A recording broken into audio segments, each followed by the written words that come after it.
ముఖ్యమంత్రి తప్ప అదర్వైజ్ నాకు రాజకీయాలు అవసరం లేదు. ఇది గౌరవ సభ కాదు. ఇలాంటి గౌరవ సభలో నేను ఉన్నానని మరొకసారి చెప్పేస్తూ నారా చంద్రబాబు నాయుడు అనే నేను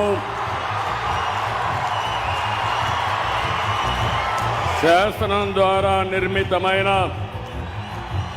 భారత రాజ్యాంగం పట్ల నిజమైన విశ్వాసం, విధేయత చూపుతానని, భారతదేశ సార్వభౌమాధికారాన్ని, సమగ్రతను కాపాడుతానని, ఆంధ్రప్రదేశ్ రాష్ట్ర ముఖ్యమంత్రిగా